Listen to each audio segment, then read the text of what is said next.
Okay, so we're bringing on our next guest, and after that, we're going to do our book giveaway, and we're also going to, I'm going to tell you about some books that I've acquired. So our next guest is Laverne Ford Wimberly. She's a doctor and educator, and Dr. Wimberly posted selfies of her Sunday best for 52 consecutive weeks during COVID, and Nice. she became a viral sensation with her Sunday best outfits, with her hats and her smile, and most of all, joy.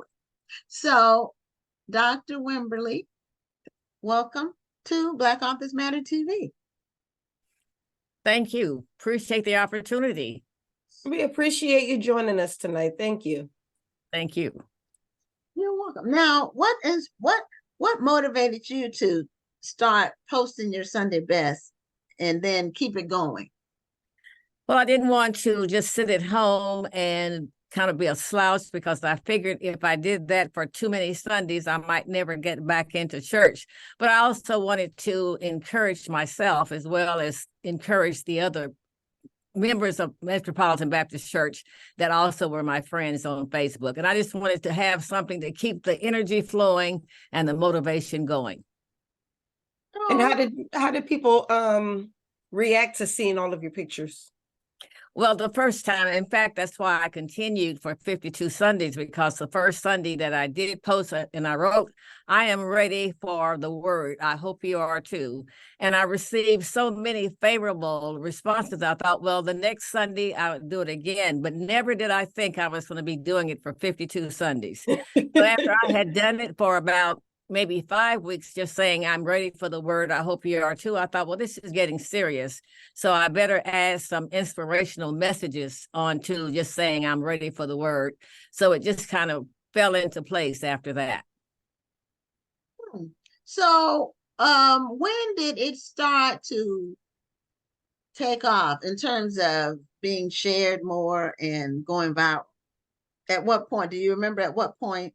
Probably about that 7th or 8th weeks, once I started adding the inspirational messages. Okay. Well, I'm just picturing the first time, the very first time. You know, we can't go to church because of COVID. Everything's closed down, and you got up anyway and put on your clothes. And then, did you mean for somebody to just take your picture, or did you mean to just get dressed and sit in the living room and watch your church service? What made you decide I'm going to post a picture and then, or take the picture and then post it? Well, I happen to be a Facebook junkie for one thing. Okay. And I like posting things on Facebook, but I was just trying to inspire myself, just to keep myself upbeat, because I was here and not being able to see my other congregants at church. And I thought, well, I'll just send them a picture, and wanted to get them uplifted as well. That's nice. Now it's interesting that you say you're a Facebook junkie, because a lot of people who are what do I call it? Seasoned treasures. That's what we call them at our church. Okay. They dismiss social media. A lot of them say they're not on that. I'm not on that Facebook. I don't want to do that. So, what made you like it and keep at it and share and build Well, I build, first started, build friendships? excuse me, I'm sorry. Go No, ahead. and build friendships on there. About probably 7 years ago, we had a snowstorm, and we were cooped up in the house for about 8 or 9 days. And I thought, what am I going to do during this time? So I thought, I had been hearing the younger people talk about Facebook, so I'll just go online and see what Facebook is all about.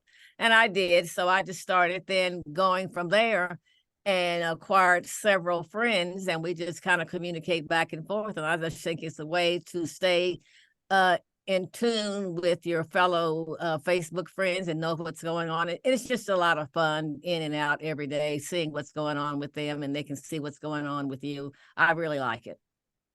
Yeah, a lot of people who are critical of Facebook, I'm on it mostly for business, although I do keep up with my Facebook friends and what's happening with them in their lives.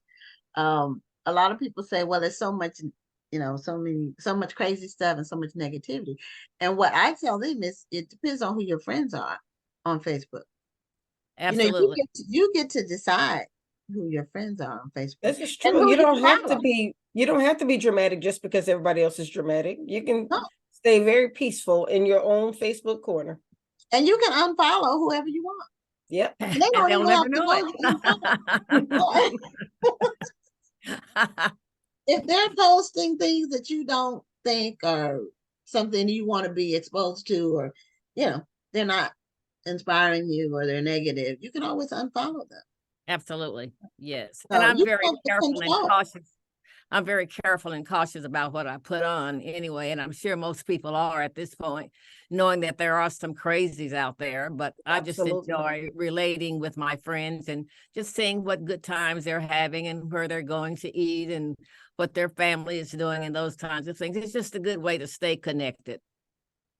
It is a good way to keep up with people, that especially people you don't see often, Absolutely. in person, people that you Yes. probably will never see in person because you live in different cities and you Right. know them, but for example, my high school graduation class has a Facebook page, and we get to keep up with our activities, or if we're going to have and I'm from Virginia, but I live in Okay. Texas.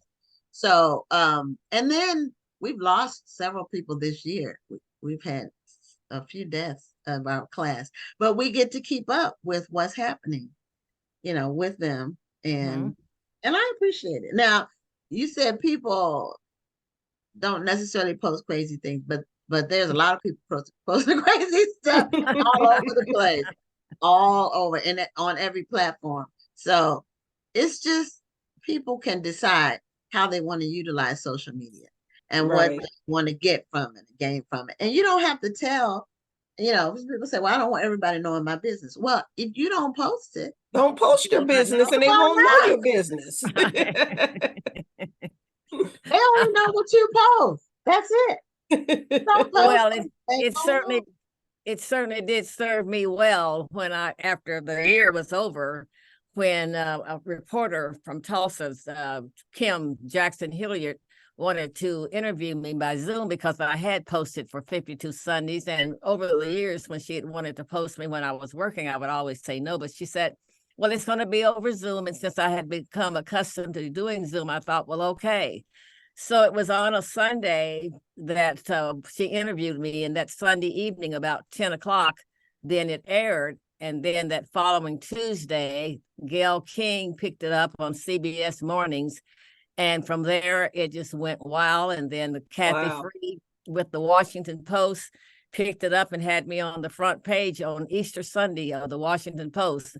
And from there, it just went everywhere throughout the United States and even in Europe and other places around. So I believe that social media has its perks as well. It just depends on how you want to use it.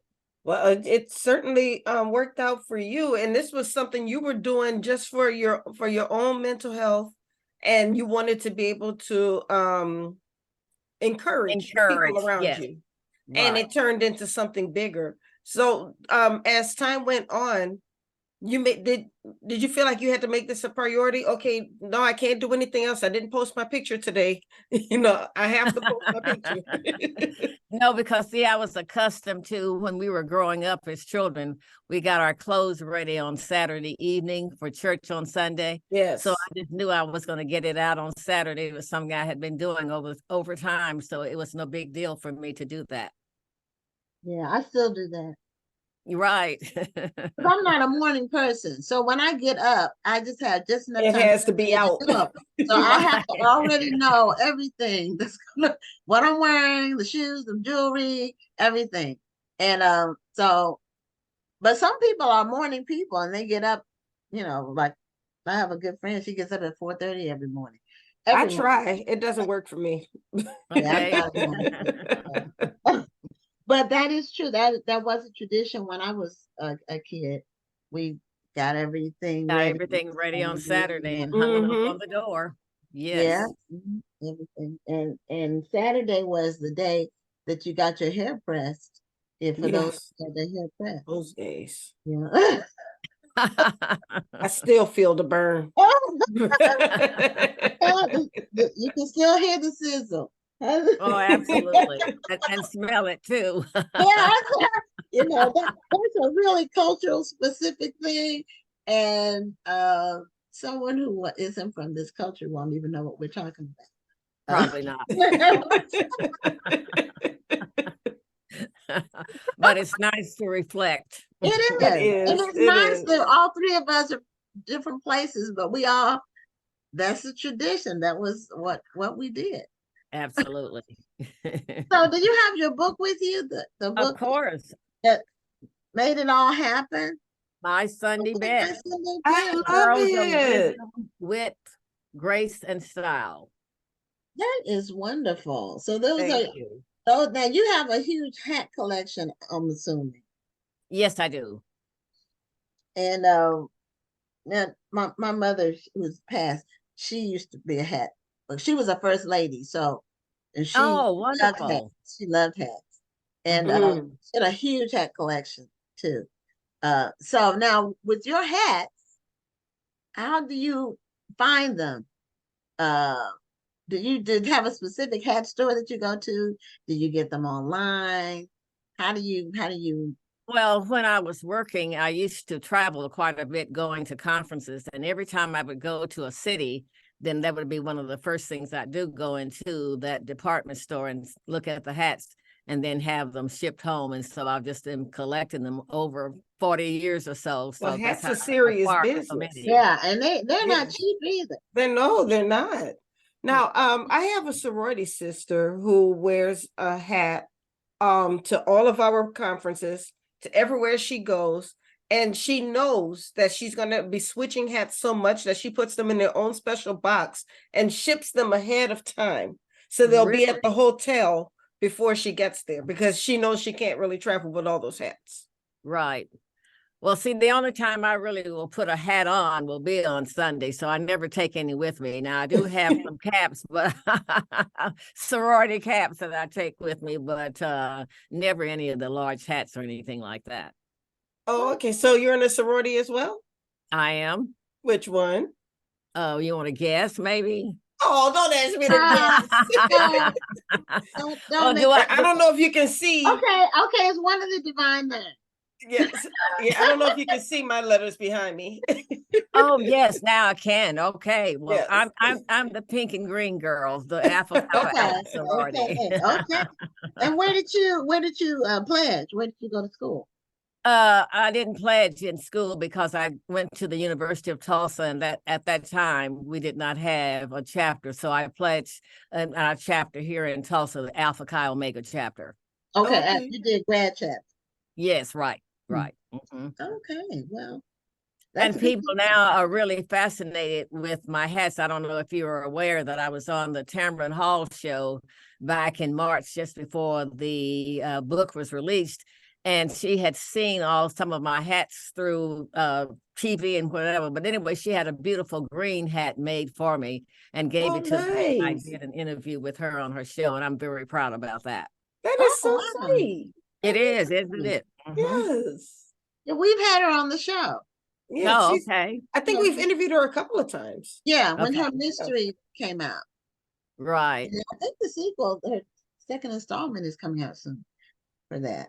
But that's great. Now, did you imagine that you would ever be on all these national platforms and have a book and all of that and just doing something that you just enjoy doing and it caught on?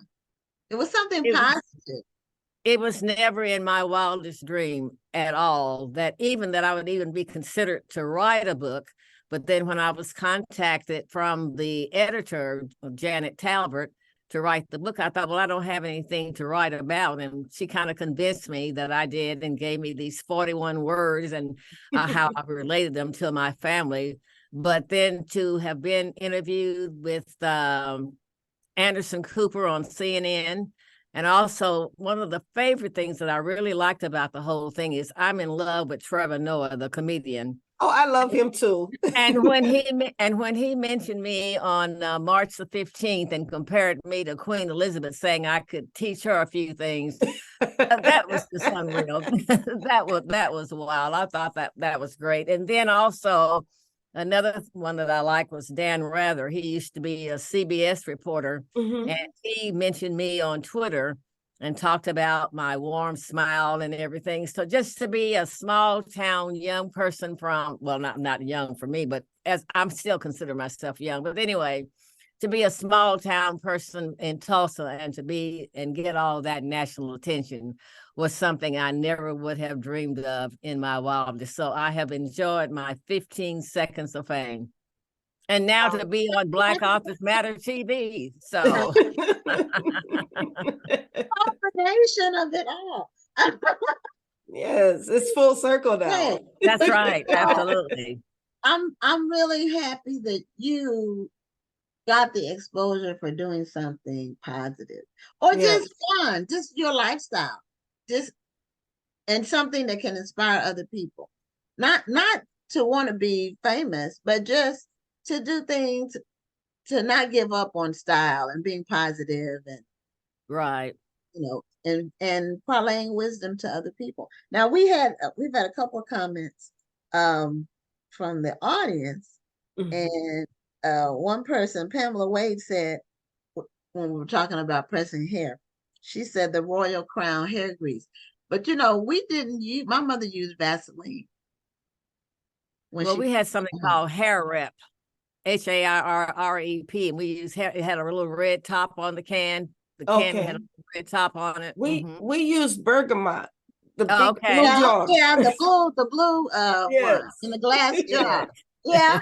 But my mom didn't use that when she pressed our hair. I don't know why she used Vaseline for some I've heard reason. of using Well, Vaseline. now we use Vaseline for our legs to Yeah, breathe we our did. Yes. It was all-purpose. It was multi-purpose. It was multi-purpose. You're going to church shiny. Absolutely. Well, better than going ashy. Yes. And we also use it to put on our patent leather shoes as well to keep them nice. Yes. And Yes. Yeah, Oh, I you are did bringing that back one time. memories. Yeah, I did that one time when I was real young. well, that's what you do when you get 84 years old. Yeah, but the Vaseline on your patent leather shoes, they collect dust. You come home and your shoes are totally dusty from dust sitting on top of that Vaseline. So you had to be careful about that. I think I was real small when I did that. 6 or 7 or something like that. You brought back some memories to me. So a couple people said that they saw the show that you were on. Tony okay. that she saw that I'm assuming it's Tamron Hall. And you have a couple of sorors on here that are Yeah, they got excited wonderful. and started throwing green hearts and everything. Well, I'll blow him a kiss back. So inside the book, show us some of what's in the book itself. Like I saw the pictures of you on the front cover, but on the inside, what's in the book? It has all of the 52 selfies that I submitted back in the year of 2020, 2021. So, and they're all in color. And then Can you show us a couple of them? Can you show us a couple of them? Sure. In the book. Okay. That's in white, and then that one's in red. Okay. Right. So the book is just replete with all different colors of everything that I wore during those 52 Sundays. Oh, okay. Wow. Now did you have a different hat on all those times? 52 Sundays, yes. Never wore the same thing twice. And I think that's what probably amazed some people, but to me, it's no big deal. Well, that's amazing. That means you have at least 52 hats. Yes. At least 52, but there's more, right? We won't tell that.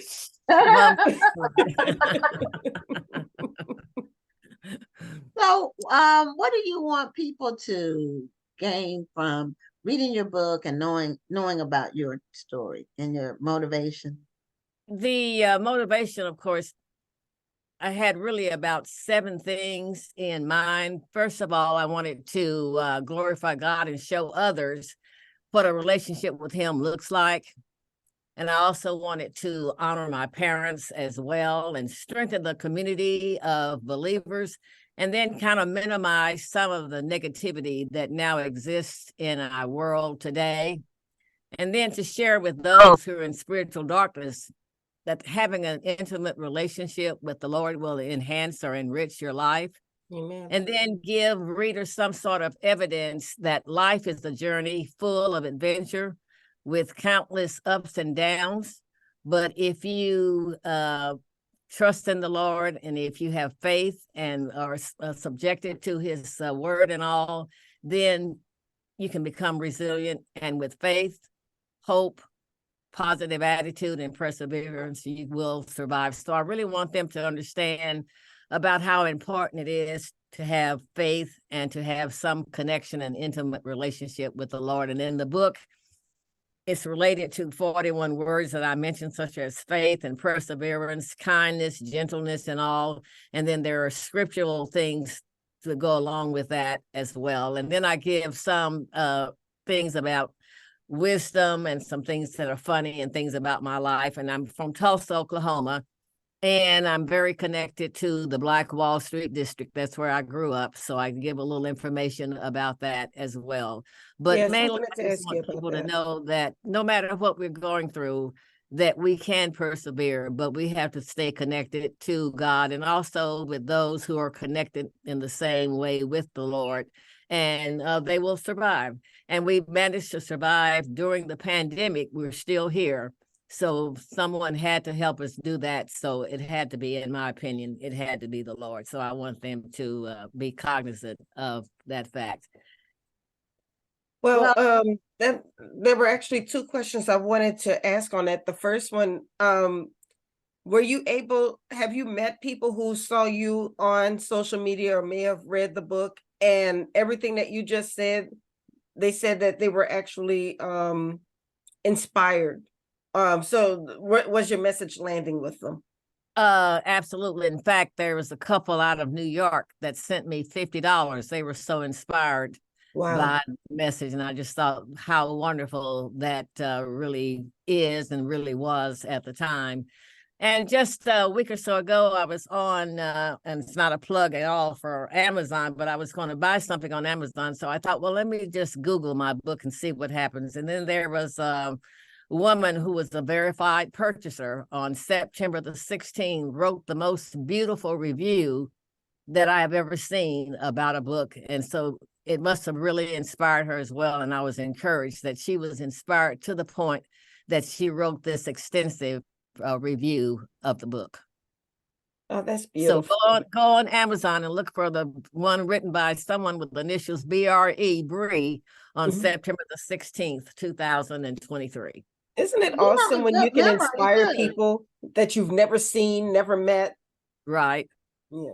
Yeah, And it and must have also inspired not only the couple who sent me $50, but I had one young lady in the New Jersey or some New York area sent me a jean jacket with the picture of me with some of the hats that I wore during the time. And I Wow. had another Mm. company send me something from Astro Company with a full suit and a hat and all. So people were inspired by the post that I did for 52 Sundays, and then with all the attention on the airwaves. And so it just warmed my heart, and I hope that it continues to warm others as they read the book. Wonderful. well, this is great, Dr. Laverne. So can you show us the book cover one more time? And we want Yes, to let people know the name of the My book Sunday is My Best, Sunday Best. Pearls of Wisdom, Wit, Grace, and Style. And I believe the book is really authentic, it's entertaining, and it's relevant, and it would make a nice Christmas present for those that you love. Amen. That's Now true. I know we only have like a couple minutes left, but you did mention that you were very connected to the Black Wall Street movement, and I'm wondering if you've used your book to help support that in any way, or have people connected them in any way, because I know you weren't there and it happened. No, You're not quite that old, but you know, You grew up, I believe, when the city was still kind of rebuilding from all of this. Oh, absolutely. In fact, I worked in a couple of pharmacies on Greenwood as I was working my way through college. So I'm very familiar with what it was like. And my street where I live was on Marshall Place, just a block from Greenwood. And so I have a real strong connection. So whatever I can do, and right now I'm serving on a commission with the city, and we're trying to see what we're going to do to revitalize that area once again. So whatever I can do to commit to in order to see that it will be thriving as it was back in the early 20s, 30s, 40s, and 50s before model cities and others came in and destroyed it by putting an expressway there in the community. Mm-hmm. I know that feeling. It went very well. Yes, that happens quite frequently throughout the United States. It happened in New Orleans. A lot of Black businesses on this one street basically died because of I-10 being built right in the middle of the town. Yes. Mm-hmm. Well, we're at the end of our time, but Dr. Laverne, thank you so much for being a guest on Black Authors Matter TV. And just kudos to you for doing what you're doing. And I don't know how old you are, but 84. 84. God bless you. 84. 84. You're an example to people that you don't have to give up on life. As you get older, God still has things for you to do and ways that you can bless other people and show them and give them hope. Thank you. I appreciate this opportunity. It has been wonderful visiting with you, ladies. Thank you very, very much. It was wonderful talking with you. Thank you for joining us tonight. Okay, thank you. Good night. Good night. All right.